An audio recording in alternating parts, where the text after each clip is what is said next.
Hello everyone and welcome to the weird, scary and horrible parts of humanity. Today we are looking at the 1993 Long Island Railroad shooting, a mass shooting on the Long Island Railroad in Garden City Park, New York on the 7th of December 1993, which left 6 people dead and 19 people injured.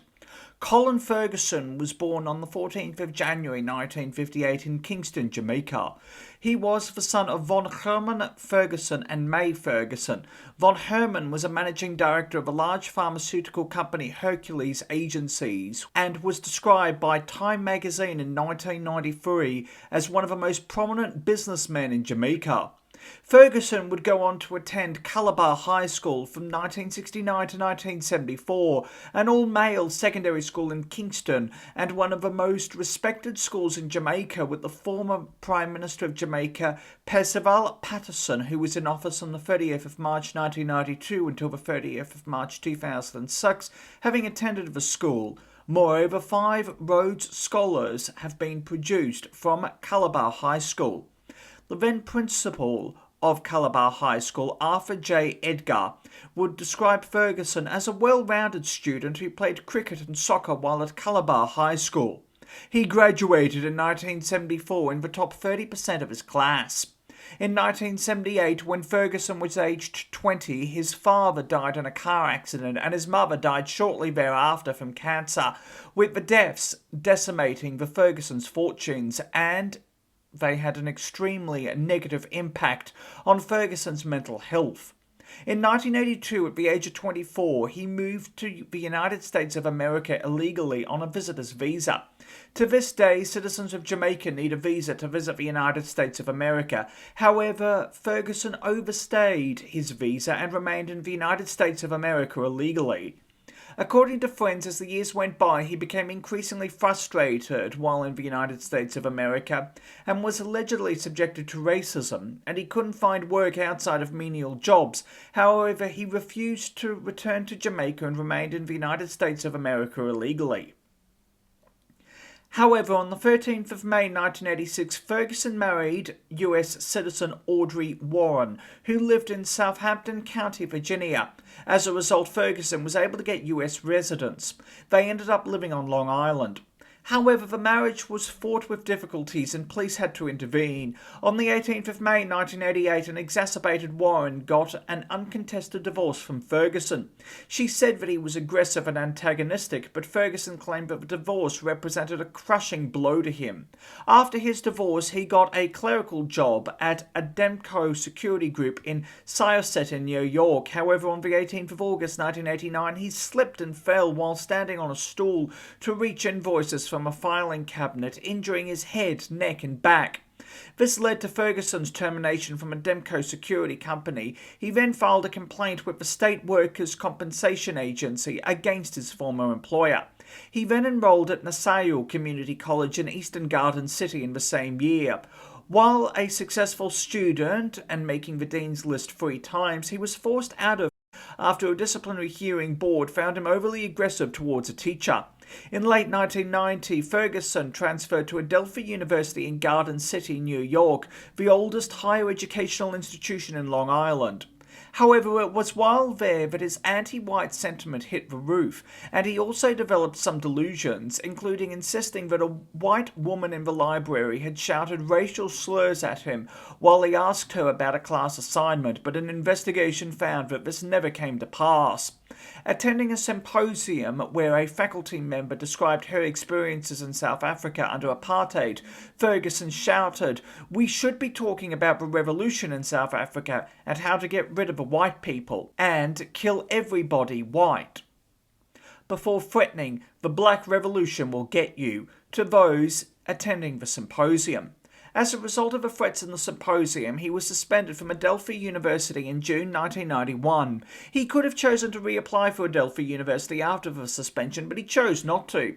In the same year, he rented a room in Flatbush, Brooklyn, and Ferguson's life completely spiraled. His neighbours said that he kept to himself but was very well dressed and rarely smiled or spoke to anyone except to say hello.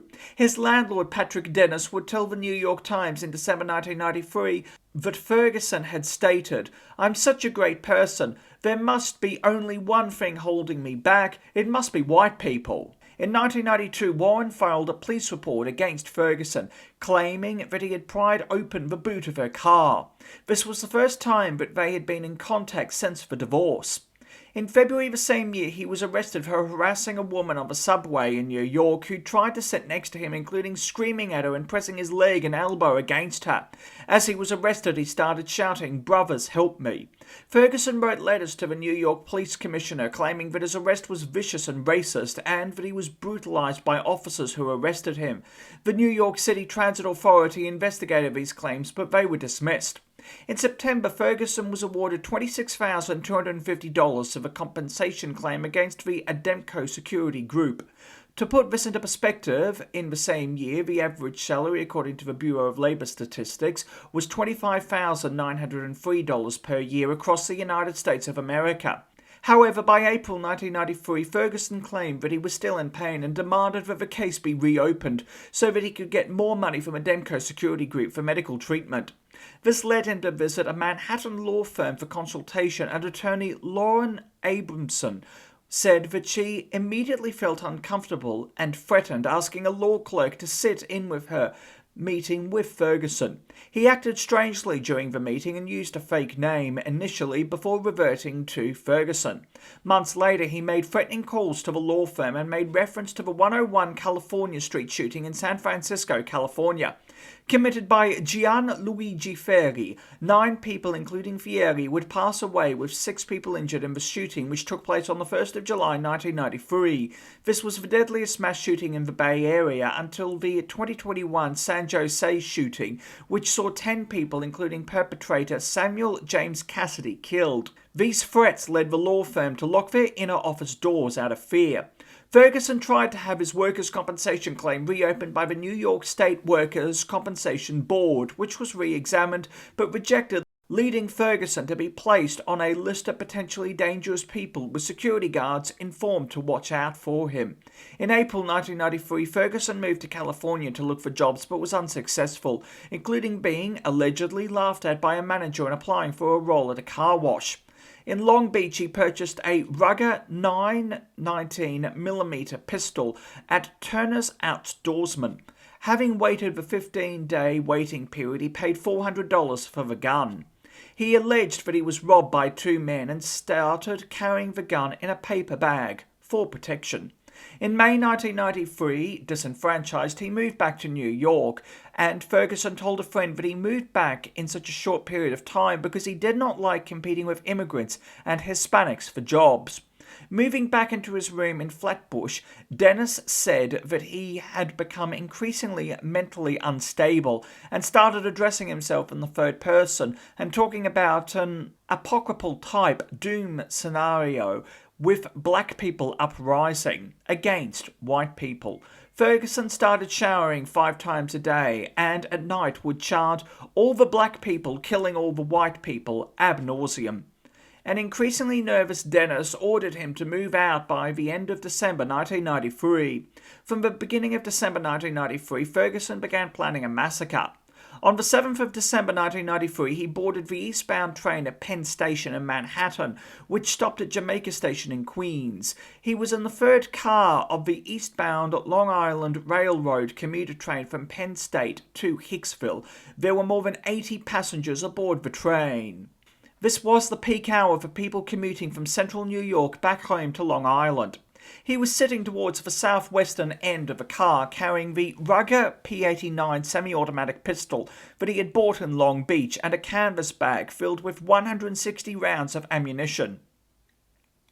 As the train approached the Maryland Avenue station in Garden City Park, Long Island, Ferguson drew out his Ruger P89 and started shooting methodically, with the New York Times describing it as methodical, as if he were taking tickets. He stated over and over again, walking down the aisle, "I'm going to get you." Several passengers hid beneath their seats, while others headed to the eastern end of a train and tried to get into the next car. Witness Kevin McHugh would tell the New York Times, with Hugh sitting 6 seats away from Ferguson, he was just going bing, bing, bing, left to right, left to right. A combined 6 people were killed and 19 people were injured. Those killed were 24-year-old Richard Nettleton, 27-year-old Amy Federici, 27-year-old Mai Kyung Kim, 30-year-old Maria Teresa Magtoto, 51-year-old James Goricki, and 52-year-old Dennis McCarthy. Of the 19 people injured, 2 were seriously hurt after being trampled while evacuating the carriage and the train. The shooting sent shockwaves across the United States of America, with President Bill Clinton calling the shooting a terrible human tragedy. Governor Mario Cuomo would call the shooting a dramatic, spectacular slaughter, calling for stronger gun control measures. Senator for New York Al D'Amato called for the death penalty to be brought back into New York following the shootings. In his pockets, police would find Ferguson's handwritten note stating reasons for this. In the notes, he expressed his hatred for Adelphi University, blamed Caucasians and Uncle Tom, in words, then Governor Mario Cuomo, and the State Workers' Compensation Board. He then cited throughout his notes the racism that he believed that he had endured throughout his time in the United States of America.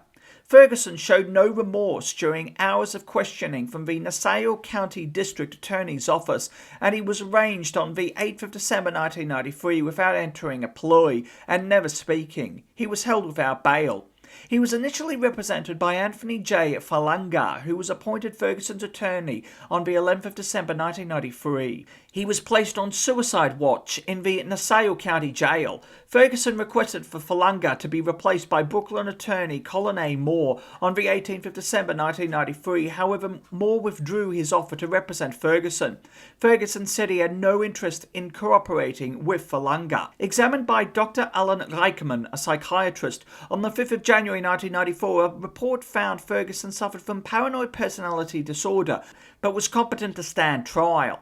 On the 19th of January 1994, a grand jury handed him a 93-count indictment, which carried up to 175 years in prison.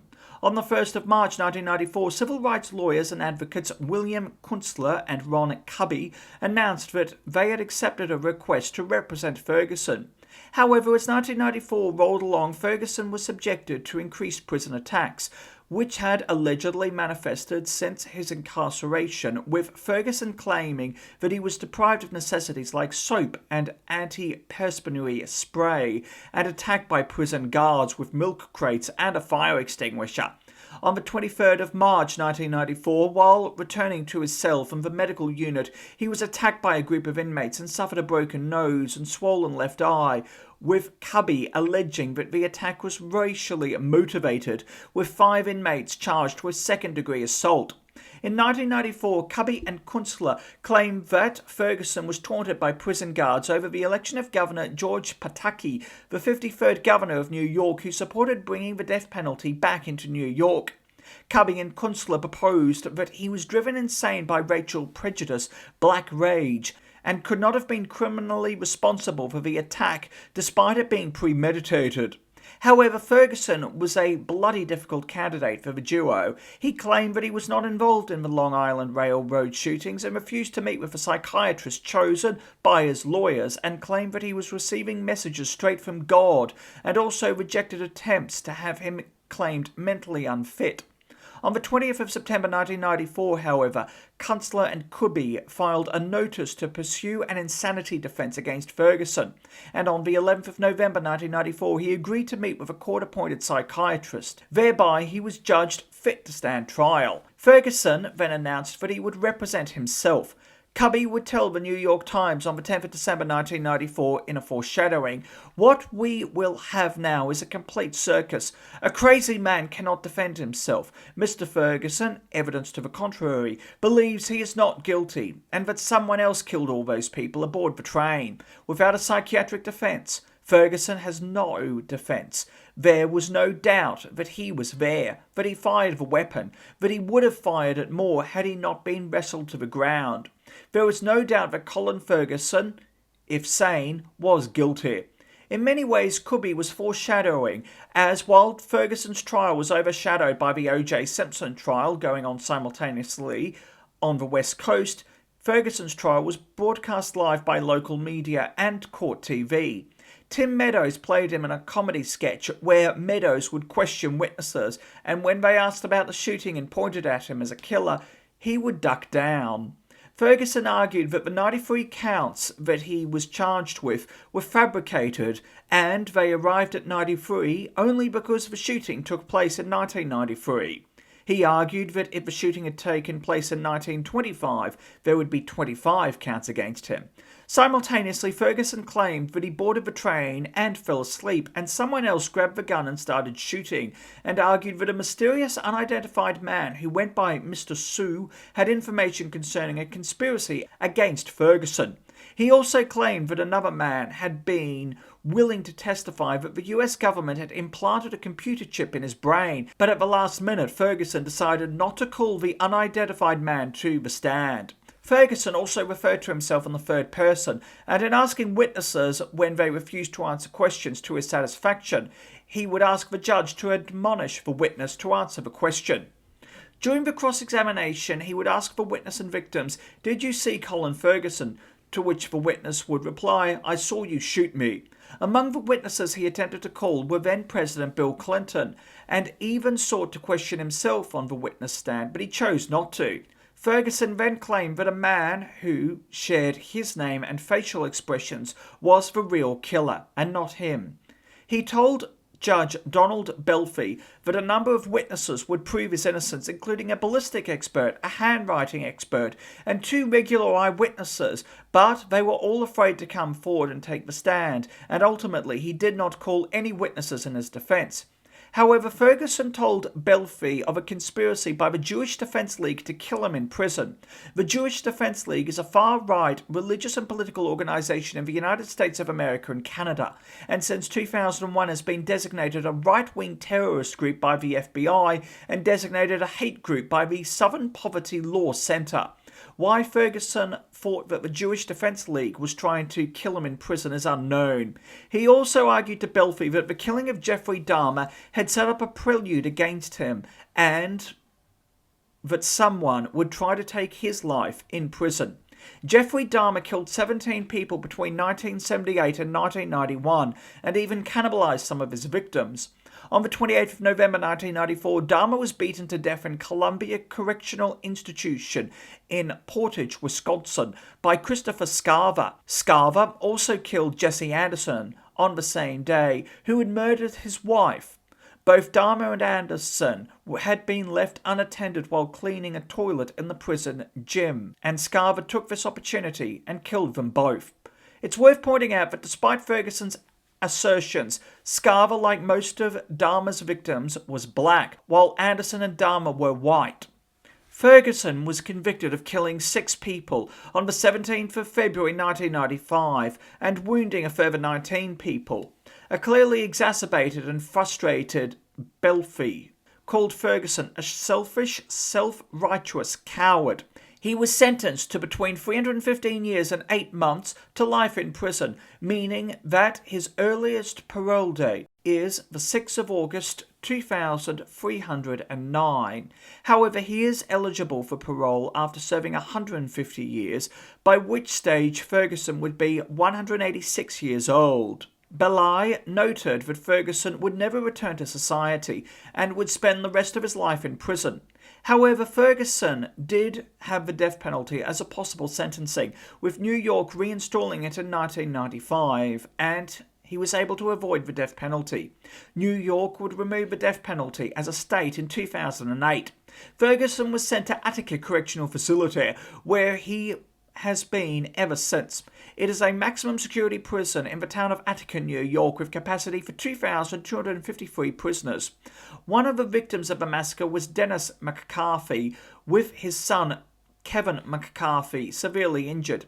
His wife, Carolyn McCarthy, was elected as a U.S. representative for New York's 4th Congressional District on the 3rd of January 1997 and represented the district as part of the Democratic Party.